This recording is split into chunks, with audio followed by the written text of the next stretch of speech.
주님께 초점을 맞추며 라는 제목으로 말씀을 증거하겠습니다.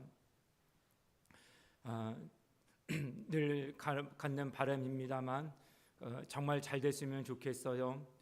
저도 예수님 믿어서 복받았다는 이야기 평생 하나님 앞에 하면서 찬양하고 성축하며 살기를 원하고, 더 나아가서 그것이 간증이 되어져서 하나님 하시는 일들이 우리의 삶 가운데 선명하게 드러났으면 좋겠다. 우리 성도님들에 대한 제 개인적인 목회자적인 욕심도 그와 같습니다. 우리 성도님들이 다 예수님 믿어서 나 진짜 예수님 믿어서 잘된 사람이다, 그렇게 확신을 가지시고 평생 자랑거리 삼아 살아가셨으면 좋겠습니다. 그런데 착각은 하지 않았으면 좋겠어요. 받은 복이 뭔지 몰라서 남들 복 받았다고 하니까 나도 복 받았다라고 뭐라도 갖다 붙여야지 얘기하면서 그렇게 우리 착각은 하지 않았으면 좋겠다. 복 받은 사람 흉내는 낼 수 있지만 우리 스스로가 알잖아요. 내가 정말로 복 받은 사람인지 그냥 복 받은 사람들의 무리에 그냥 그런 사람인 것처럼 휩쓰여 살아가고 있는 것인지 누구보다도 내가 잘 알아요. 속지 말자는 것이죠.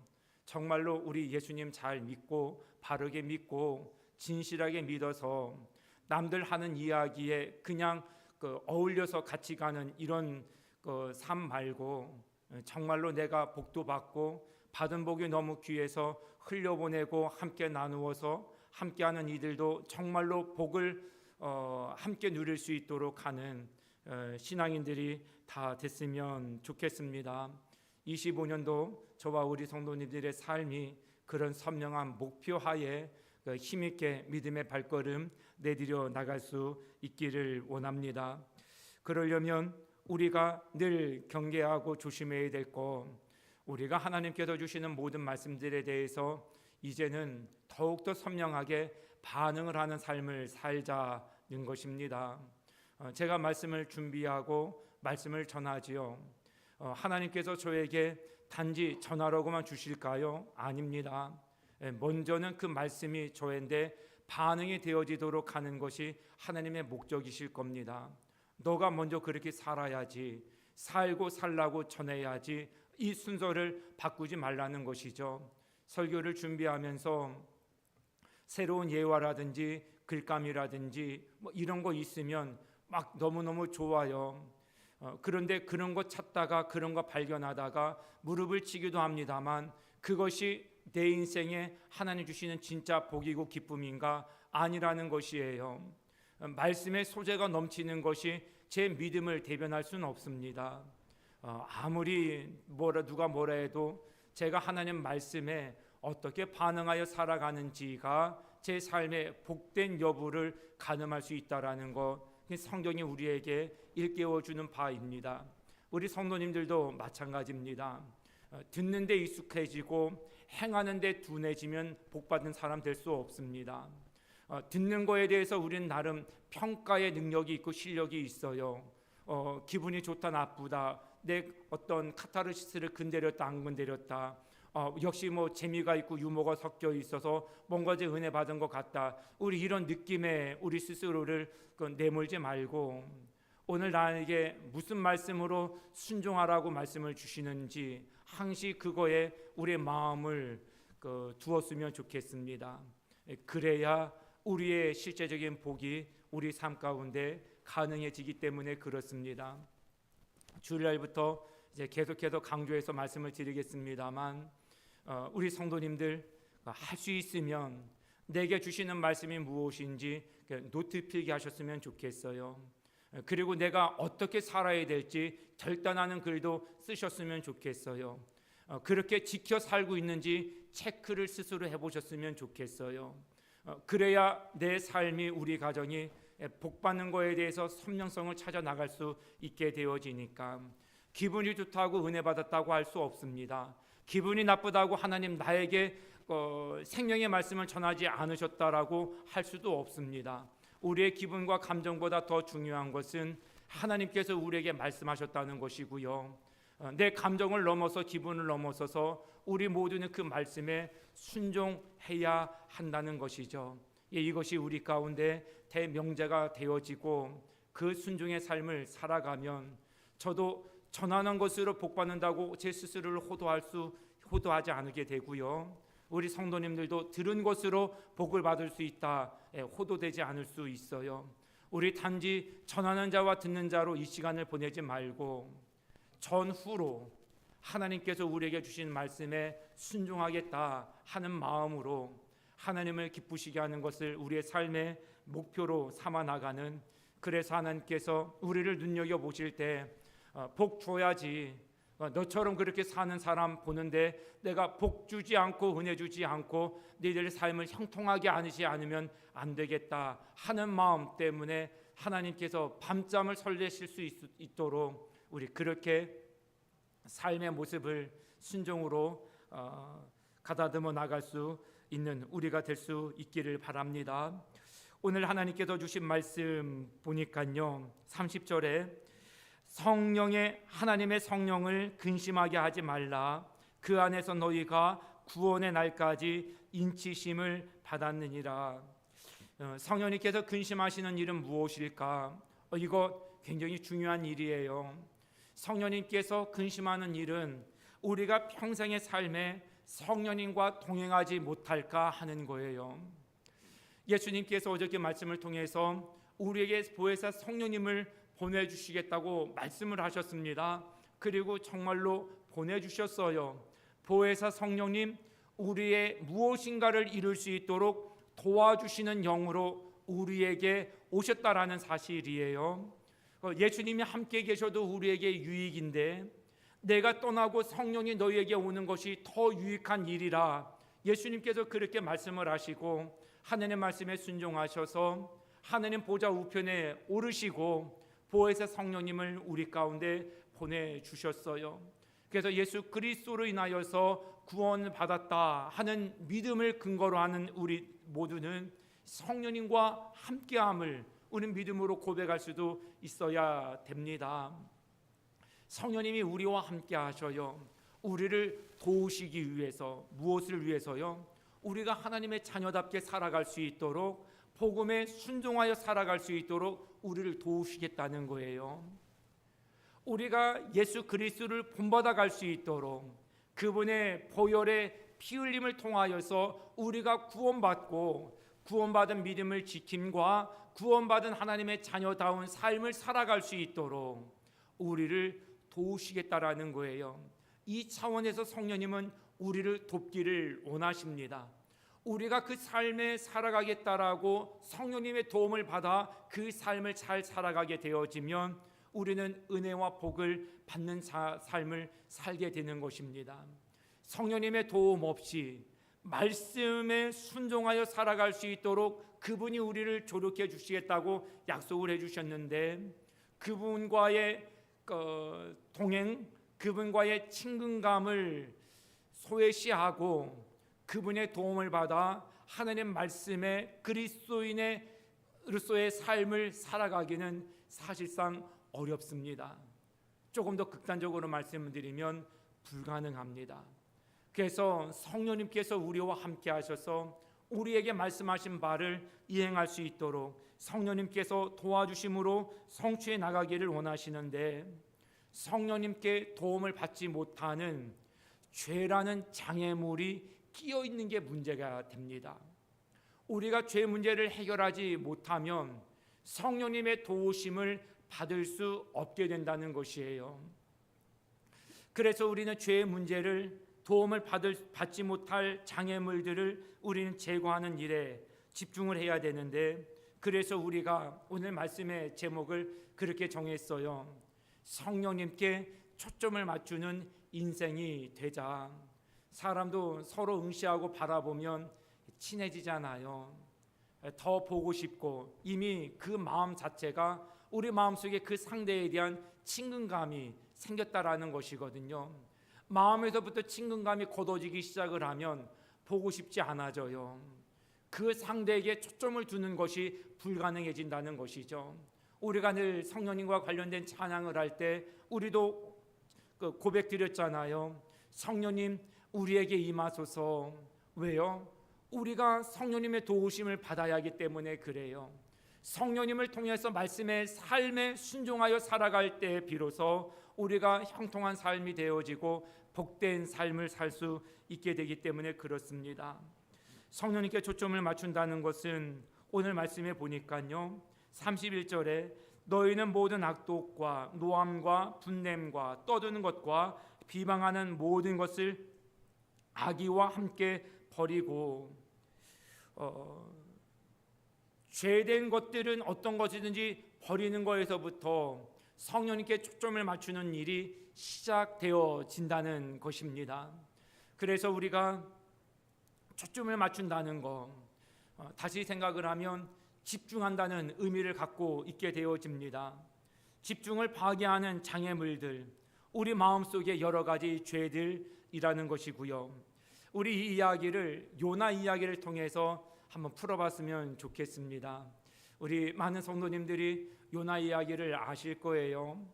아수르가 북이스라엘을 728년에 멸망시켜 버립니다. 그 전에 있었던 일이에요. 아수르라고 하는 그 수도가 니느웨인데 하나님께서 어느 날 요나를 부르셨어요. 요나야, 너 저 아수르의 수도 니느웨 알지요? 가서 그들의 죄가 내 하늘에까지 찼다. 곧 멸망을 당하게 될 것이니 돌이켜 회개하라고 가서 좀 깨우쳐 달라. 요나가 여기까지는 하나님 말씀을 잘 들었는데 이 순종하기가 불편해지기 시작을 했어요. 왜 그러냐면 요나가 갖고 있었던 사고방식이 문제였어요. 요나가 생각했던 사고방식은 아수르 니느웨는 이스라엘을 빼고는 다 이방인들이니까 멸망의 대상이지 경고하여 경고를 받고 돌이킬 대상이라고 생각하지 못하고 있었던 때였거든요. 이거는 요나의 문제뿐만 아니라 전체 이스라엘 백성들이 가지고 있었던 사고방식이었어요. 우리 선민인 이스라엘 백성들은 하나님의 은혜와 축복을 받는 대상이고 그 외 이방인들은 하나님의 멸망과 진노를 받아 마땅한 대상이라고 하는 사고방식이 뼛속 깊이까지 새겨져 있었다라는 것입니다. 그러니까 이 말씀을 듣기는 들었는데 순종하기가 쉽지 않게 되어집니다. 그래서 이게 바뀌어지기 전까지는 돌이키기가 참 쉽지 않다. 그런데 요나 이야기를 접하면 사실상 우리도 그렇지 않을까요? 우리의 사고방식도 어찌 보면 이스라엘 백성들이나 요나처럼 별반 다를 것이 없지 않을까 싶어요. 나는 복을 받고 하나님의 은혜를 받았으면 좋겠고, 교회 바깥에 있는 사람, 아니요, 교회 안에 있는 사람이라도 내 비위에 거슬리는 사람, 어떻게 저렇게 신앙생활을 하지 하는 결이 다른 사람들에 대한 우리의 사고방식들, 응당 무엇인가에 대한 보응을 받아야 되는 게 아니겠는가 하는 마음들 우리가 갖고 있게 되어지죠. 그런데 이것보다 더 무서운 게 있어요. 요나가 이 사고방식을 가지고 결정을 해요. 하나님께서 그렇게 니느웨로 가라고 말씀을 하셨지만 다시스로 가는 배를 탑니다. 정반대 방향으로 도망하겠다라는 거예요. 그럼 이 정도 되어지면 하나님께서 무엇인가를 막으시면 또 얼마나 좋겠어요. 그 다시스로 가려고 갔더니 바로 배편이 있는 거예요. 내 생각에 맞다. 상황이 나은데 뭔가를 좀 동조해주는 사인을 해주는 것 같아요.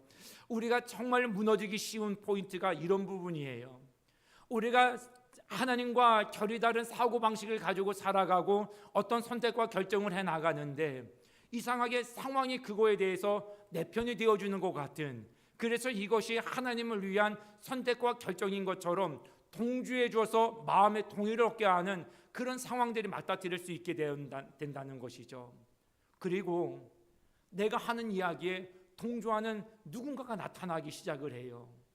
그래서 내 말이 틀리지 않다라는 것을, 내 생각과 사고 의식이 틀리지 않다라는 것을 그를 통하여서 확증을 받게 되어지는 상황들이 벌어진다는 것이에요. 누군가에게 불평을 하고 원망을 하고 누군가에 대해서 험담을 하기 시작을 하고 그것이 옳다라고 생각을 하고 있을 때 누군가가 나서 그 사람에 대해서 맞장구를 쳐주면 우리는 한결 내가 하나님 앞에서 그릇된 생각이 아니다라는 것에 대해서 의군을 만났다고 생각하기가 굉장히 쉬워요. 요나가 지금 그런 처지에 이르게 되어졌다라는 거예요. 요나서 1장 3절에 보면 마침 다시스로 가는 배를 만난지라. 갔는데 아무것도 없었으면 아이고 하나님께서 막으시는구나 하고 돌이켰을 텐데 상황이 나에게 도움을 주는 것 같은 거예요. 그런데 이런 상황들은 오래지 못해서 사실상 우리의 어려움의 서곡에 불과하다라는 것을 우리가 알게 되죠. 요나가 다시스로 가는 배를 타고 가는데 갑자기 광풍이 일어나기 시작을 해요. 선원들은 그때도 바다에 신이 있어서 신에게 제물을 드리면 이 위험천만한 상황에서 우리가 건짐을 받을 수 있을 것이다 믿었거든요. 그래서 제비를 뽑기 시작을 하는데 요나가 걸렸어요. 괜찮겠느냐고 선원들이 미안한 마음에 물었어요. 요나가 이렇게 대답을 합니다. 나는 히브리 사람이요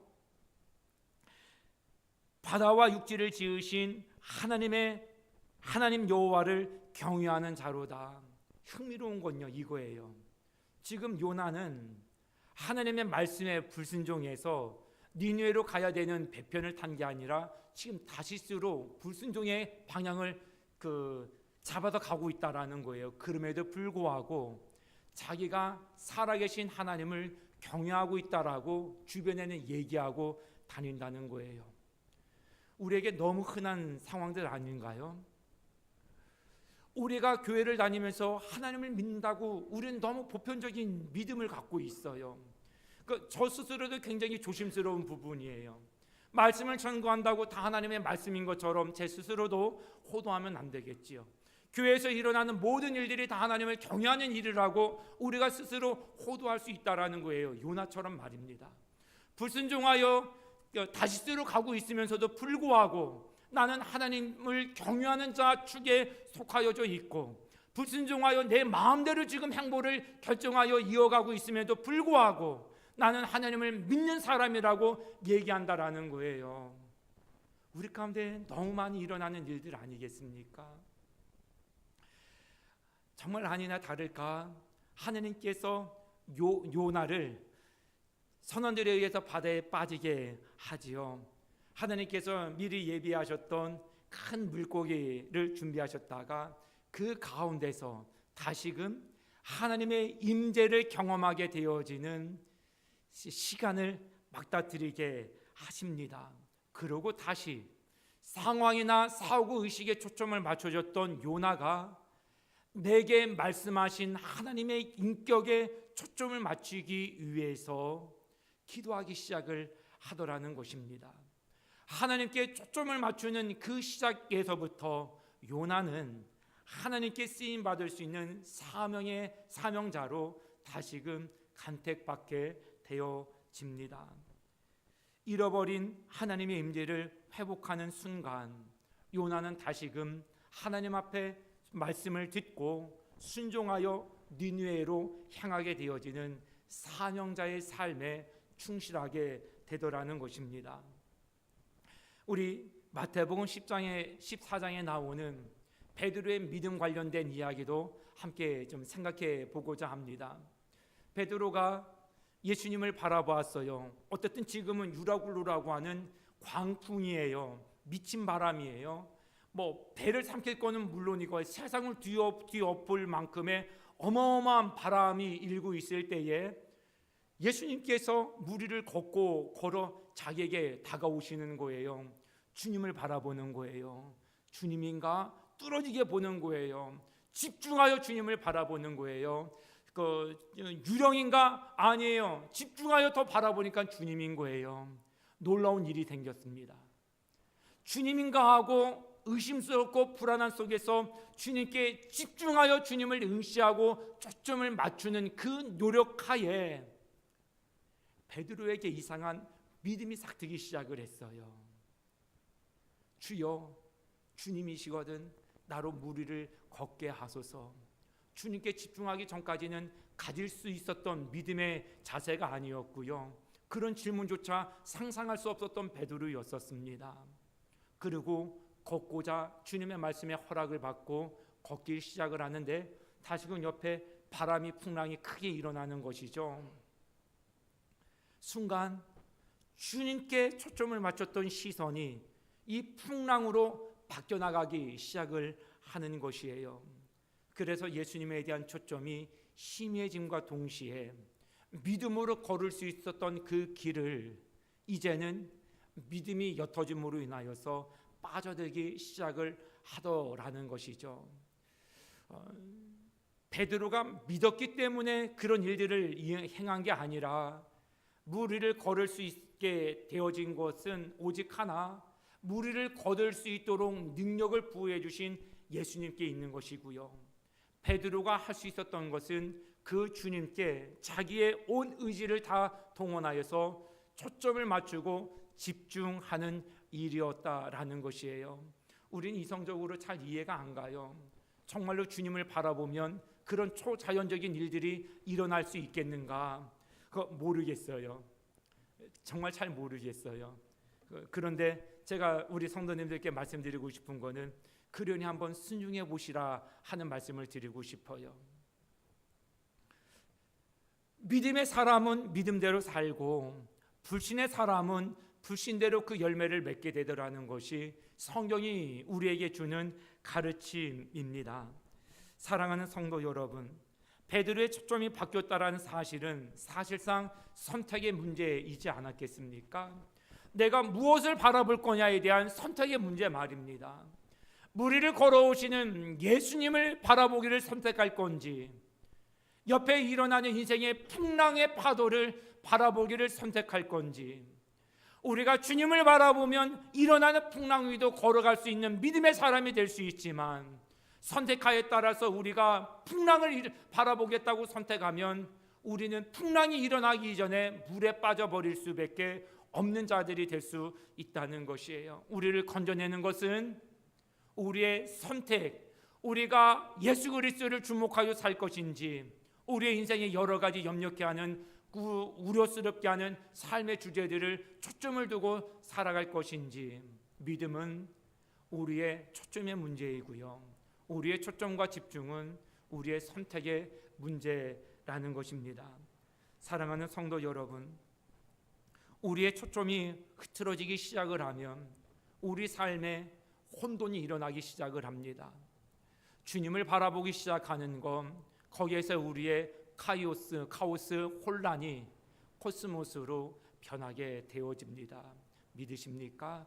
전 정말 믿으셨으면 좋겠습니다. 우리의 많은 혼란과 어수선한 것들을 집중하겠다고 거기에 우리의 집중의 선택을 여하를 두게 되어지면 우리는 더욱더 그 문제에 함몰되어질 수밖에 없어요. 우린 이성적으로 분간을 하지 않습니까? 이 문제를 풀려면 그거에 집중을 해야 돼. 그런데 성경은 아니라는 거예요. 그 문제를 풀려고 위해서 나를 집중해야 된다. 하나님의 말씀입니다. 사랑하는 성도 여러분, 인생에 바람이 불면 대개의 경우 우리가 하게 되어지는 자연스러운 반응은 의심이라는 겁니다. 의심이 일어납니다.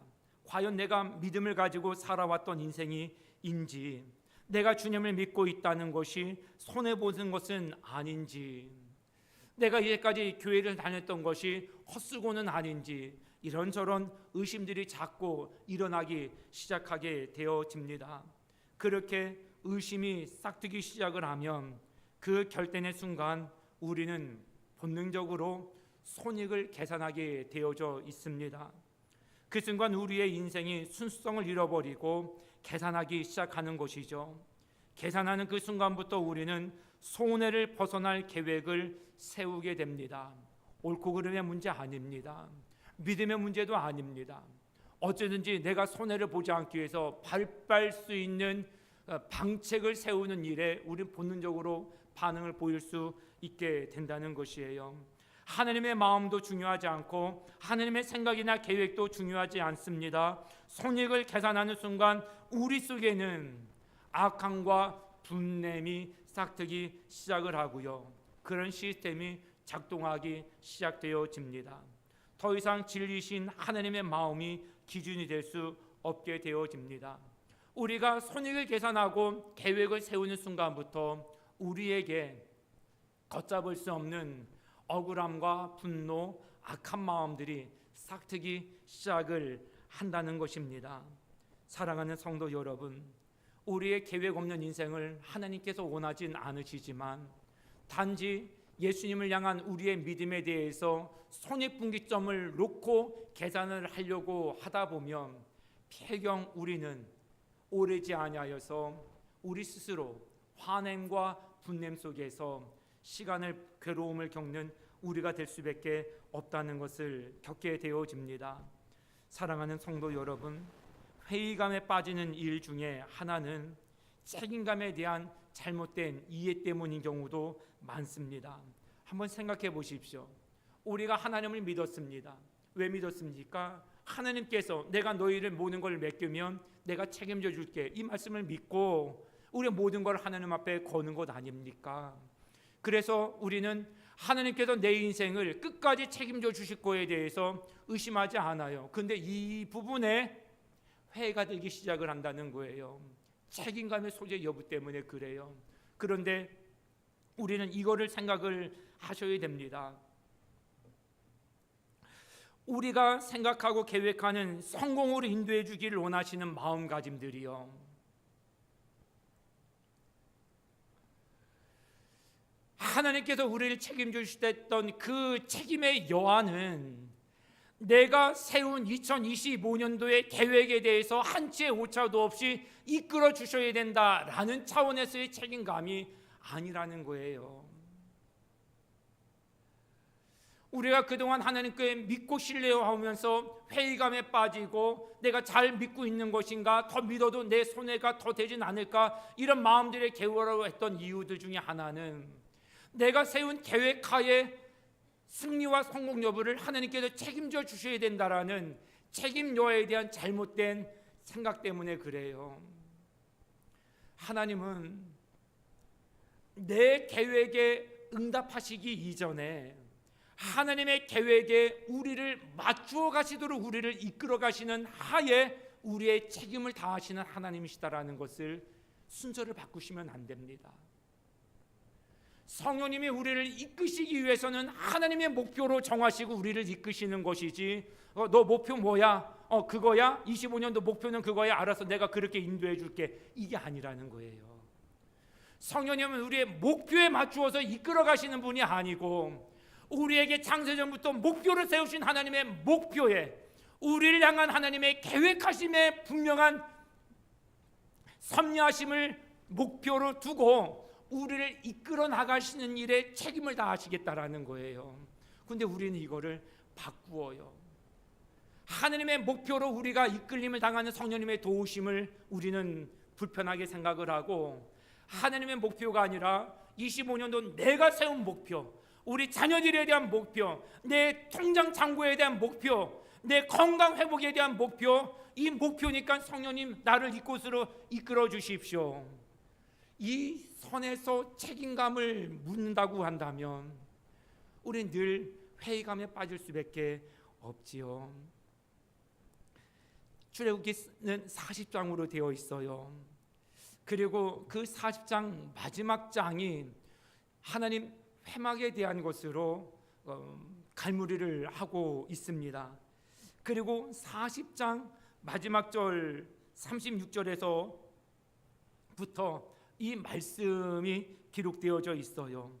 구름이 성막 위에서 떠오를 때에는 이스라엘 자손이 그 모든 행진하는 길에 앞으로 나아갔고, 구름이 떠오르지 않을 때에는 떠오르는 날까지 나아가지 아니하였으며, 낮에는 여호와의 구름이 성막 위에 있고 밤에는 불이 그 구름 가운데에 있음을 이스라엘 온 족속이 그 모든 행진하는 길에서 그들의 눈으로 보았더라.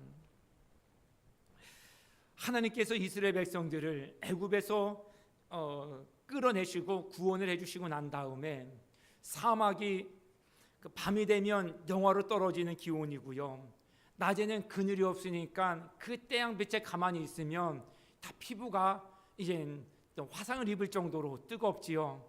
그래서 하나님께서 두 가지를 장치를 마련해 주셨어요. 밤에는 추위를 가질 수 있도록 불기둥으로, 낮에는 햇빛을 가릴 수 있는 구름 기둥으로. 그래서 이것들로 하나님께서 이스라엘 백성들을 인도하시겠다 하셨고, 이것이 움직이는 여부를 바라봤다가 움직이면 이스라엘 백성들이 같이 보조를 맞추어서 움직이는 패턴을 하나님께서 만들어 놓으신 것이에요. 그런데 우리 그런 거 경험할 때 있잖아요. 막 누군가가 막 이동하려고 그럴 때, 그때는 내가 컨디션상 쉬고 싶을 때일 수 있잖아요. 그러니까 누군가는 막 쉬려고 그럴 때, 나는 뭔가를 막 앞서서 열정을 가지고 막 진행을 하고 싶을 때, 그래서 상대와 나와 그걸 핀토가 안 맞는다고 그러잖아요. 내가 하려고 그러면 상대는 하기 싫어하고, 내가 가려고 하면 상대는 가고 싫어하고, 일하려고 하면 상대는 쉬고 싶어하고, 난 졸려서 자고 싶을 때 누군가 일하자고 그러고, 이 핀토가 잘 안 맞을 때 굉장히 갈등을 겪게 되어지죠. 우리가 하나님의 인도하심을 받을 때 불편한 게 이거예요. 하나님께서 구름 기둥으로 정체를 신호를 주셨어요. 그런데 나는 지금 컨디션이 좋아서 가고 싶거든요. 그냥 가고 싶은 거예요.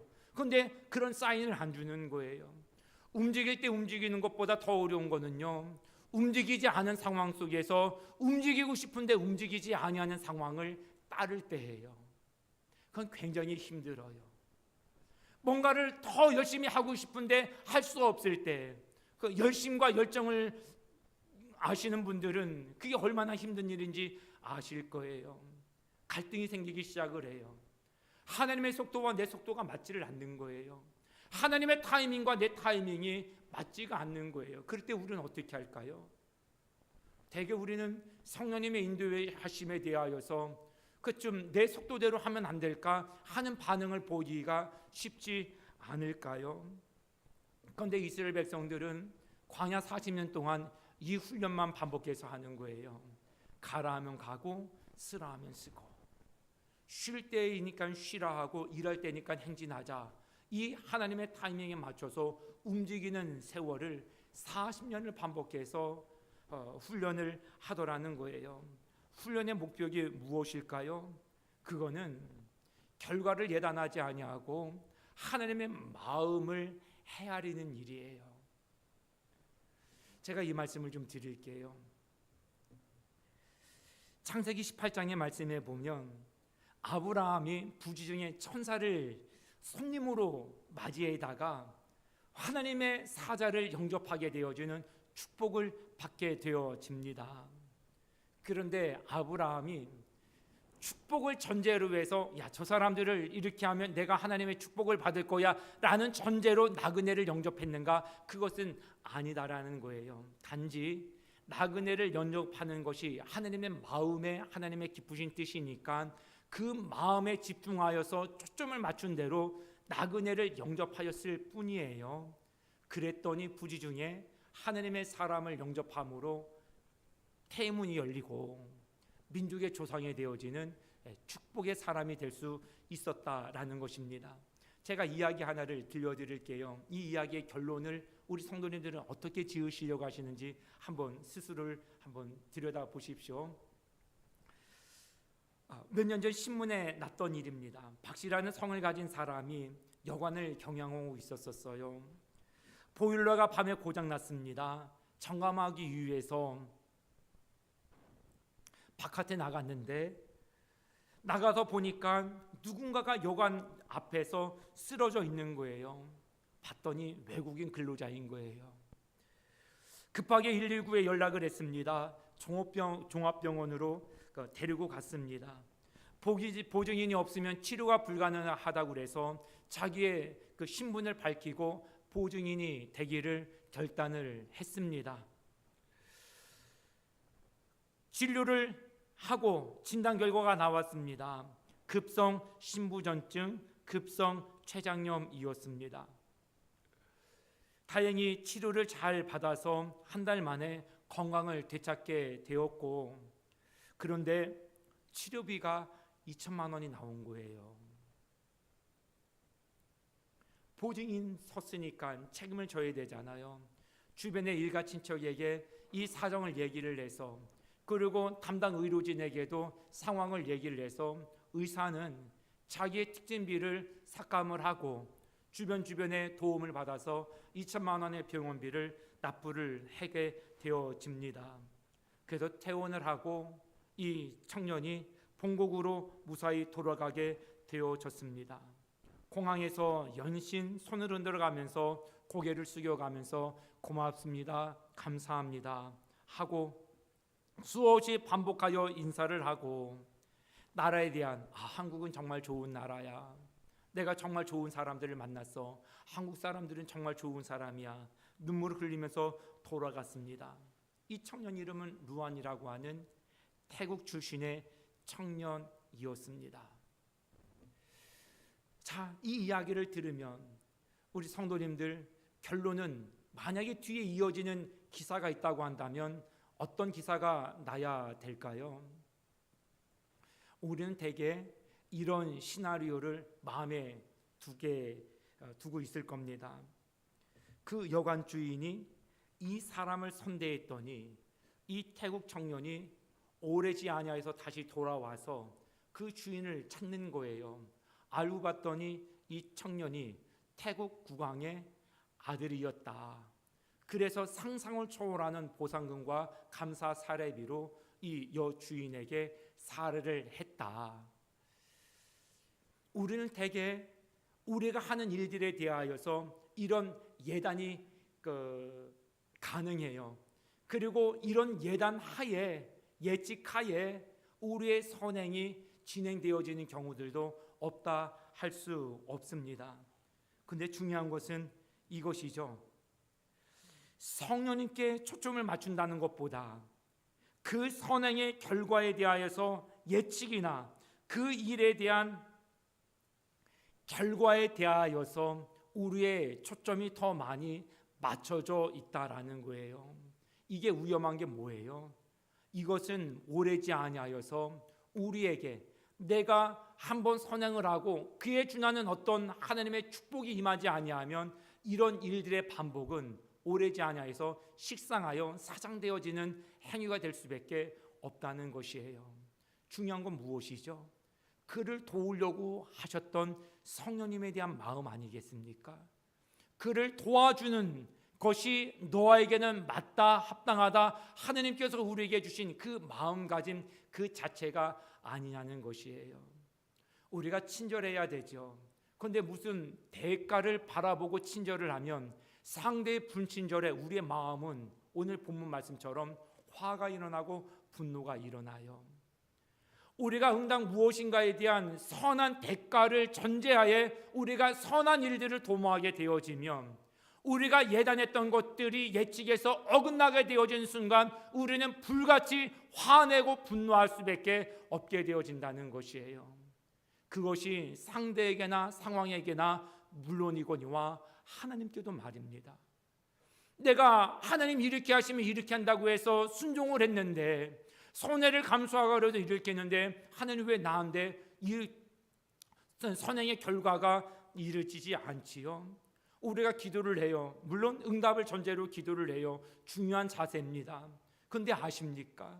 기도하게 하셨던 하나님께서 우리에게 주신 마음에 집중하기보다 우리는 하나님의 우리에게 살 길을 마련해 주기 위해서 모든 어려움에서 우리를 건져주시기 위해서 우리를 긍휼히 여기는 하나님의 마음에 집중하지 아니하고 그러니까 기도하라고 했으니까 기도했지요. 그러니까 빨리 응답해 주세요. 여기에 불같이 우리의 마음이 너무 무섭게 집중이 되어진다는 것이에요. 믿음과 다른 거예요.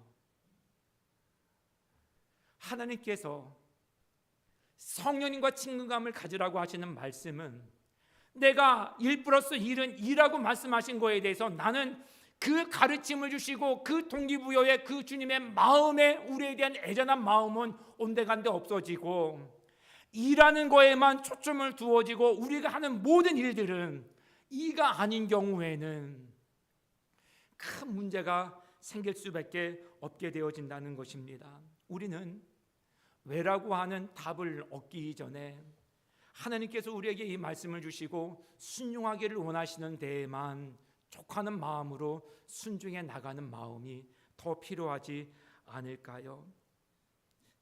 예수님께서 부활하시고 제자들에게 나타나셨어요. 그런데 빌립이라고 하는 사람에게는 나타나셔서 주님께서 말씀을 하시는데요, 빌립이 그때 7 집사 중에 한 사람으로서 초대교회에서는 왕왕 하는 모든 일들마다 다 잘 됐거든요. 사람 앞에서 섰었고요. 그런데 성령님께서 빌립에게 나타나셔서 하시는 말씀이 광야로 가라는 거예요. 일이 잘 안 된 것도 아니에요. 그런데 광야로 가라고 말씀하셔요. 일을 하려면 사람 앞에 서야 되잖아요. 광야는 사람이 없는 곳이잖아요. 그런데 성령님의 마음에 초점을 맞추고 그분이 나에게 하시는 말씀이니까 결과를 예단하지 아니하고 순종하여 광야로 갔어요. 하나님의 일을 하려면 사람이 많은 곳이 상식적으로 맞고, 지금 하는 일들이 잘 되고 있으니까 이 일에 보다 더 집중을 해야 되는데 성령님의 인도하심은 아니라는 거예요. 광야로 가라. 이유는 몰랐어요. 그래서 빌립이 순종하고 광야로 갔어요. 에티오피아 내시를 만나게 되어집니다. 놀라운 거는요, 그 내시로 인하여서 에티오피아가 구원을 받는 민족이 되어졌다라는 것이에요. 결과는 우리가 예단할 수는 없습니다. 결과치는 우리가 예측할 수 있는 게 아닙니다. 순종하여 요셉처럼 노예로 팔려갈 수도 있고, 순종하여 요셉처럼 감옥의 옥살이를 억울하게 할 수도 있어요. 우리가 생각했던 것이 내가 순종하면 하나님께서 내 인생에 복을 주시고 더 높은 자리로 이끌어 주실 거라는 예단을 요셉이 품었다고 한다면 요셉은 미치광이가 됐을 거예요. 내가 주님의 말씀하에서 여기까지 왔는데 이게 뭡니까 도대체?